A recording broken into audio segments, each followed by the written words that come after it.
And in this position, with the queen hanging, with the knight hanging, with the bishop hanging, Mikhail Tal sacrificed all of them and captured this knight on f6, left all of his pieces out to die.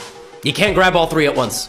If you try to take the queen, you best be sure to hang on. You can't take anything else. You're not going to castle because the queen is still going to be hanging. So, he took. Now, Tal was able to get away with a move like this because his pieces are well-oiled and coordinated to target his opponent right after the queen is captured.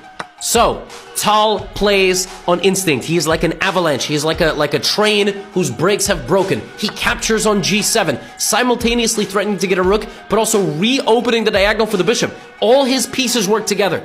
Rook g8, and now the culmination of the sacrifice. It is actually not rook to e1, which looks like it wins a queen because it loses a bishop and a rook in the process, and when the dust settles, Tal would be a full rook down. He could grab the bishop on his way out, but then he would lose this. This is under fire, and he loses the endgame. No. Tal did one of two things.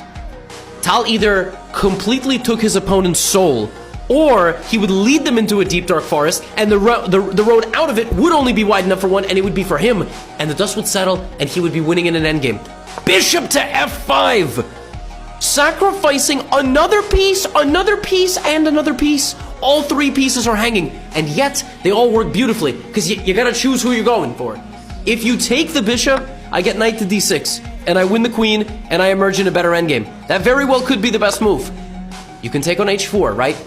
Now you'll notice Stockfish is kind of like demystifying the white attack, but when you played against Tal, you had to defend perfectly. He took the bishop e6, and then he tried to go for this. Tal just bulldozes in with more pieces.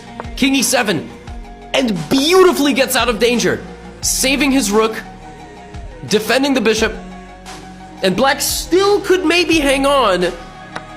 And he goes g3, grabs this, bishop takes a6. But like I said, when the dust settled, Tal was left in a game where he was down a pawn, but black had 1, 2, 3, 4 islands, doubled and completely shattered pawn structure, and white was better. White is better in an endgame despite being a full pawn down.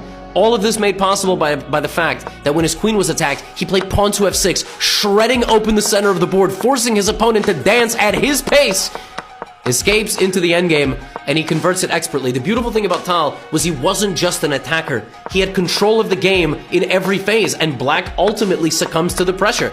You know, there is not much to be done. We go to an endgame, rook a6, rook f6. Look at all of black's pieces falling. At the end of the day, Tal was trained in the pioneer